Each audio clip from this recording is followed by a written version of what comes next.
Around the time that this fic got made, I had been hitting a random string of Winona dying fics.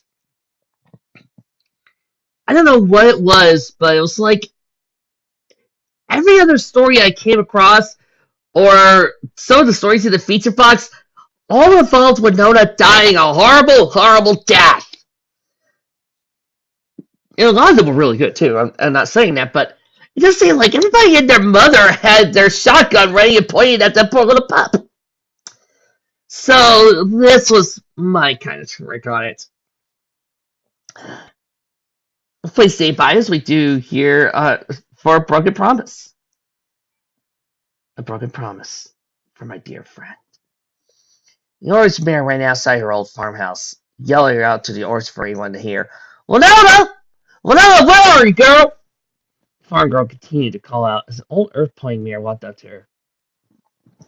And six, Applejack. Where's your naughty Ellen?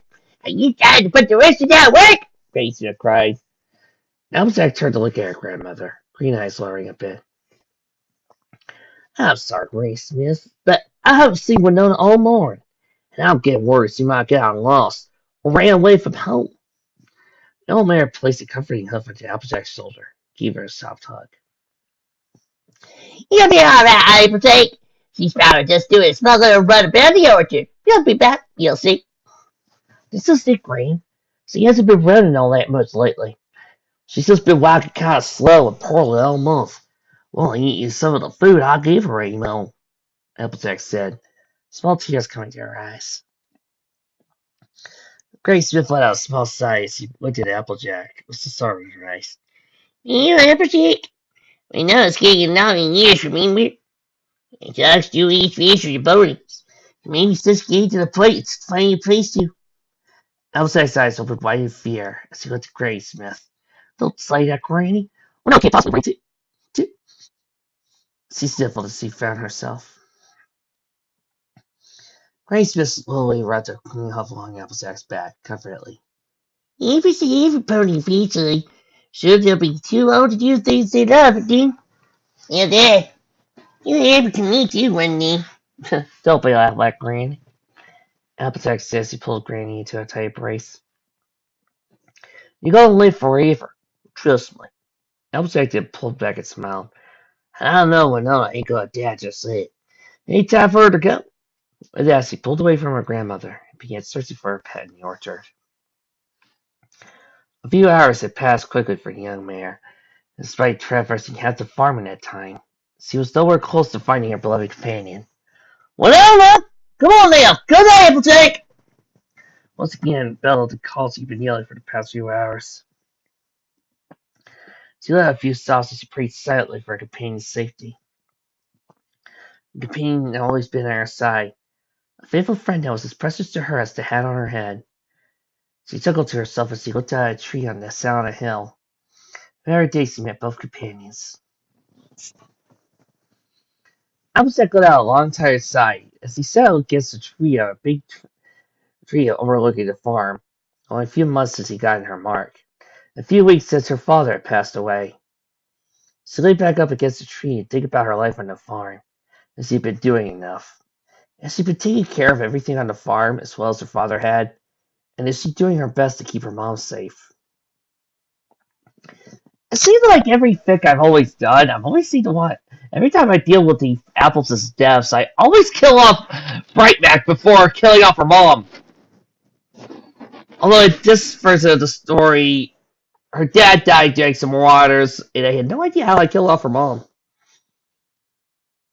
Closing your eyes, became content at the thought of a pregnant mom and a new baby that will only be there a few more weeks. Sliding her legs behind her head, she let out a yawn as she began to feel sleep take her. However, she was stopped from napping when she heard the rustling of the grass. Opening up her eyes, she looked as the Stetson began to climb over the hill. Paul? Applejack asked as he watched the Stetson continue to walk to her. Slowly, she shook her head at the thought. She knew that her father was dead after all. By the way, you can still make that Stetson a good piece of memorabilia from her father if you want. It's easy. does say that Stetson was the pride of her collection. Or option B, you can look at the scene where Apple Bloom opens up a door and sees a whole bunch of Stetsons and little bows fall out the ground. That's all that fall over. And realize one thing. The writers were writing a joke. They figured it would be a good sight gag if when Apple Bloom opened up the closet, there was a whole bunch of hats and bows that fell out. They wanted to see if you would laugh. They, since they never read a single fanfic in their lives, did not realize what type of significance we, the fans, put on that hat. They were just sitting back and going, hey, I got an idea for a gag, and put that in. I hate being a Doyleist some days. It's just like the whole entire fixing of Applejack's hat back during that one Rarity in Applejack episode season 5. They just did that to get a rise out of you guys. I know it seems like a dick move, and it is. Sometimes he does do these things just for a fun little joke. Sometimes it works, sometimes it doesn't. The downside is switching showrunners twice.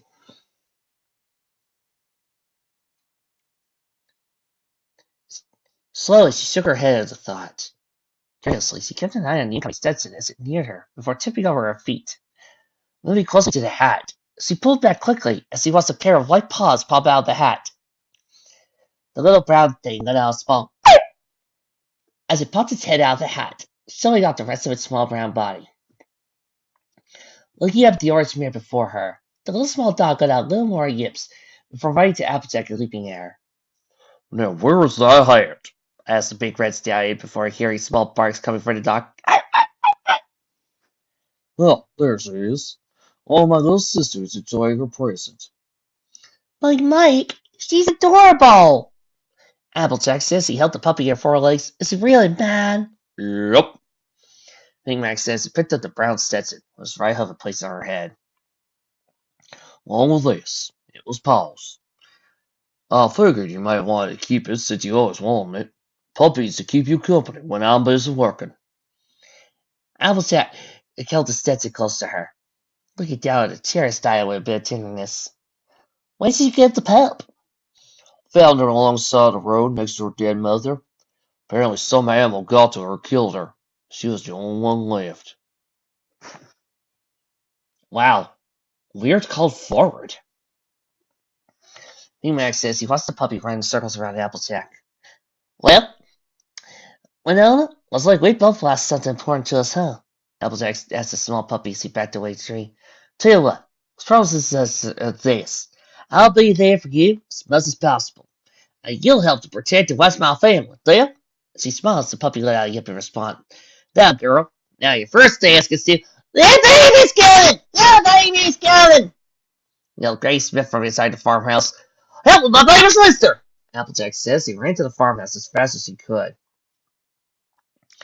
Applejack put the cat close to her chest as the memory faded from her mind. Oh, please, Winona. Be alright. I'm not ready for you to go just yet. I want you to see my kids. You did so much for me. Helped watch my family and be one of my older friends. Please don't die. Applejack says he walked next to the big red barn, where she began to hear some whimpering outside. Eyes open wide, fear and worry. She ran inside the barn where a small brown body outside whimpering. I have a bloom! Go get Fluttershy! Hurry!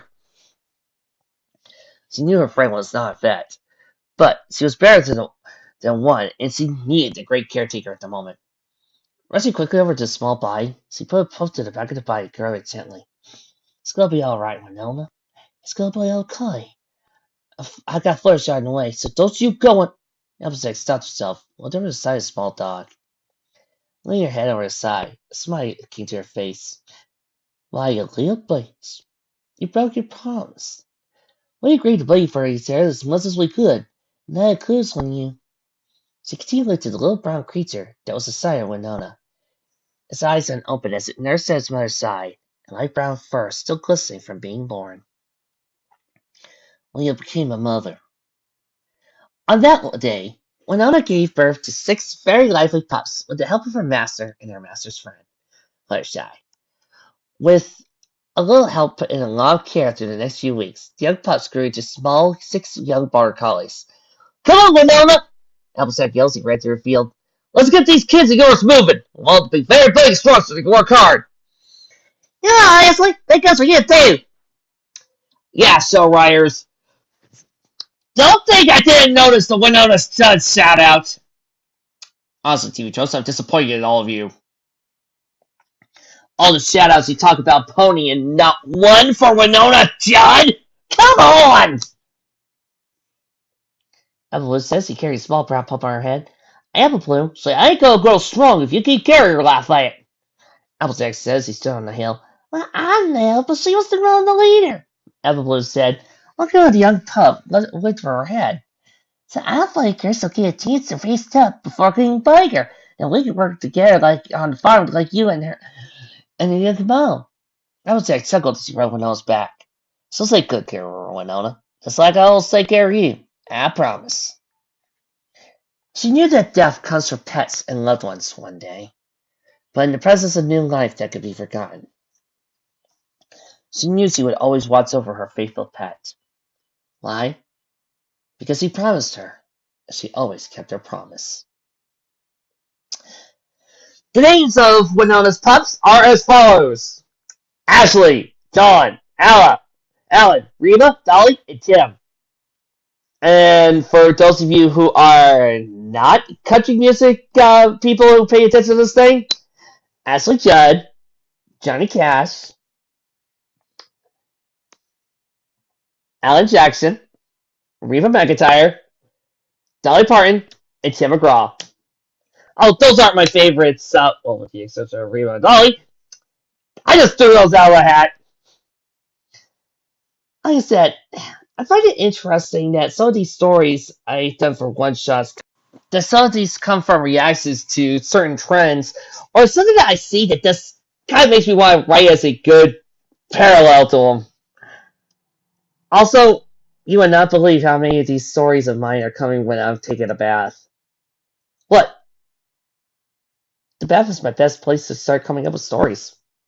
So relaxing, so falling asleep to.